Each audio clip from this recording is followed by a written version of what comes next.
Oui, mesdames et messieurs, la victoire est possible.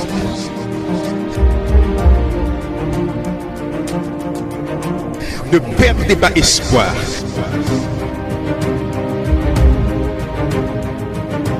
Nous continuons d'avancer. La vie vous met à genoux, mais refusez de rester au sol. Il est vivant. Il est vivant. Il est vivant.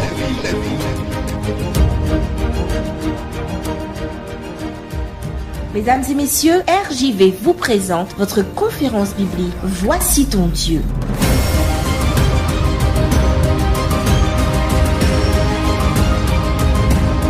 Il est vivant.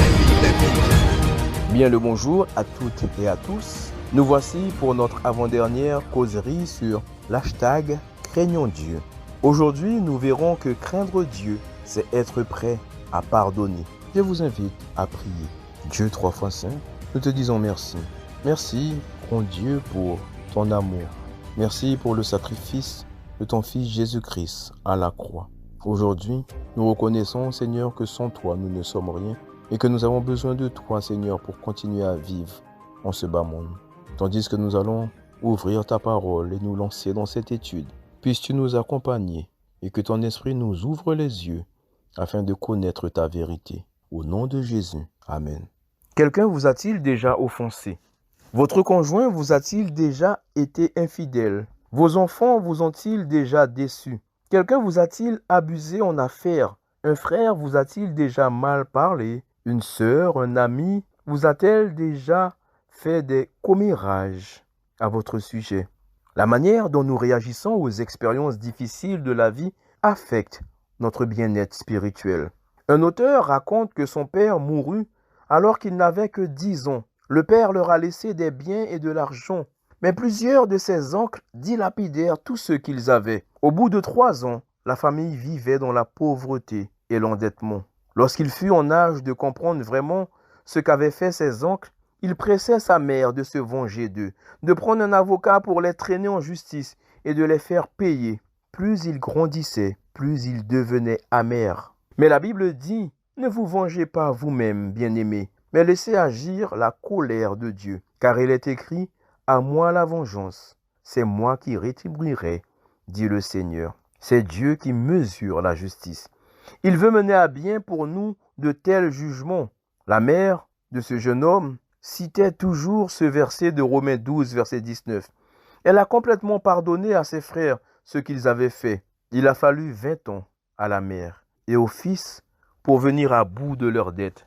Mais elle refusa de devenir amère. Elle oublia ce que ses frères avaient fait. Par conséquent, Dieu lui donna une liberté d'esprit et des occasions spéciales de le servir. L'auteur connut cette même liberté et cette même fécondité des années plus tard, lorsque lui aussi finit par pardonner à ses oncles. Avez-vous été profondément blessé? Êtes-vous devenu amer ou rancunier dans votre attitude? J'aimerais vous rappeler l'histoire de Joseph et je vous encourage à lire ce récit dans Genèse au chapitre 37 jusqu'au chapitre 50.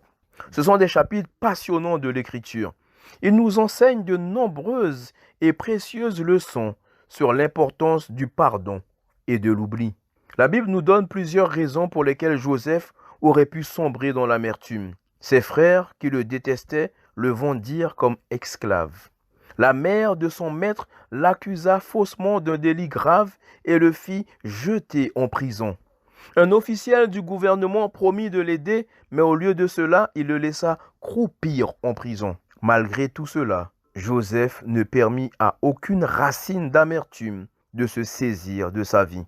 De nombreuses vies aujourd'hui sont gâchées par l'amertume et le manque de pardon. Les gens subissent des dépressions physiques et nerveuses parce qu'ils refusent de pardonner aux autres. Plus nous gardons une rancune longtemps, plus elle devient pesante. En tant que serviteurs de Dieu, nous ne pouvons pas nous permettre d'abriter en notre âme de l'amertume car elle nous détruira.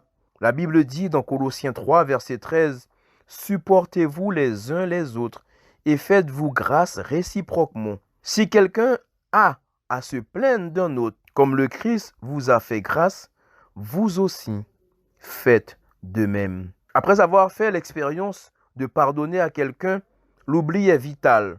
Joseph a appelé son premier fils Manassé parce que, dit-il, Dieu m'a fait oublier toute ma peine et toute la maison de mon père. Joseph a non seulement pardonné à ses frères, mais il a aussi oublié les mauvaises actions qu'ils avaient commises contre lui. Comme Joseph, dans Genèse 42, verset 18, cultivons cette attitude essentielle pour parvenir à la santé et à la croissance spirituelle. Ce n'est pas le nombre de fois qui est important. Jésus nous dit que nous devons tout mettre dans une attitude de pardon si nous voulons le servir comme disciple. Il faut cependant que je défende mes droits, mais le pardon a sa place. L'Ancien Testament nous disait que l'on pouvait se venger 70 fois 7 fois. Jésus démolit cette loi de vengeance. Il faut dire qu'au moment où Jésus a vécu, on avait déjà limité la vengeance en la réduisant à œil pour œil et dent pour dent. Il ne faut pas oublier que le pardon est un don. Le pardon nous vient d'abord de Dieu. Nous sommes appelés à nous laisser convertir par l'amour de Dieu et ensuite nous sommes capables de pardonner. Un auteur dit que ce n'est pas nous qui pardonnons, c'est Dieu qui pardonne à travers nous. Lorsque nous parlons de colère, nous parlons d'un poison qui ronge en profondeur. Mais heureusement pour nous, Jésus s'est attaqué de front à la question du pardon pendant son ministère sur terre. En tant que disciple du Christ, Pierre a compris sa responsabilité de pardonner. Mais, comme nous le montre le passage suivant, il se demandait jusqu'où fallait-il qu'il pardonne lorsqu'il s'agit d'une personne qui n'a de cesse de vous blesser. Pierre demanda, « Seigneur, si mon frère se rend coupable à mon égard, combien de fois devrais-je lui pardonner? Irai-je jusqu'à 7 fois ?» Je trouve Pierre déjà très généreux. Chers amis, la vraie question est de savoir quand ai-je suffisamment pardonné selon Dieu? Combien de fois dois-je pardonner? Quand est-ce qu'il est bon de ne pas pardonner? Comme nous, Pierre voulait faire ce que Jésus demande. Mais soyons francs, nous avons tous nos limites. Heureusement pour nous, l'amour de Dieu ne repose pas sur nos limites. Je vous invite à lire plusieurs fois le passage de Matthieu 18, versets 23 à 35, et à demander à l'Esprit Saint de déverser en nous une mesure fraîche de sa miséricorde. Pardonner est un miracle qui ne se manifeste que dans un cœur que Jésus transforme. Je le répète, pardonner est un miracle qui ne se manifeste que dans un cœur que Jésus transforme. Un auteur a dit ceci, « Le pardon, c'est l'entrée de l'amour et peut-être d'une forme d'éternité dans le temps. Le pardon ne modifie pas le passé, mais lui donne un autre sens. » Es-tu prêt à laisser Jésus transformer ton cœur pour que le miracle du pardon s'opère en toi? Es-tu prêt à laisser Jésus transformer ton cœur pour que le miracle du pardon s'opère en toi? Demain, notre dernier sujet, craindre Dieu, c'est s'écarter du mal. Prions ensemble. Seigneur Jésus, je suis incapable de marcher dans le pardon sans ton aide précieuse. Tu as eu pitié de moi, tu m'as fait miséricorde et tu m'as offert ta grâce. Je veux faire de même envers celles et ceux qui m'ont blessé et qui continuent de me blesser. Non, je ne me coucherai pas sur ma colère, mais je veux aujourd'hui que tu viennes transformer mon cœur de manière à ce que je pardonne et que j'accepte le pardon des autres. Au nom de Jésus, Amen.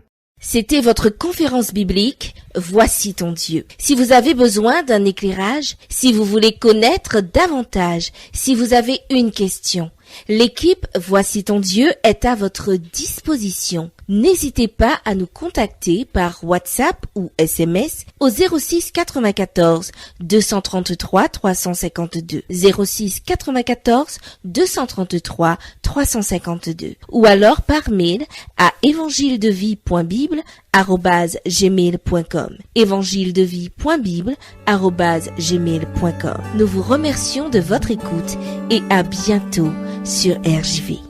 Tout est noir autour de toi, tu cherches ton chemin, le cœur brisé, déchiré et découragé. Je sais ce n'est pas facile, je comprends ce que tu vis, tu te crois abandonné.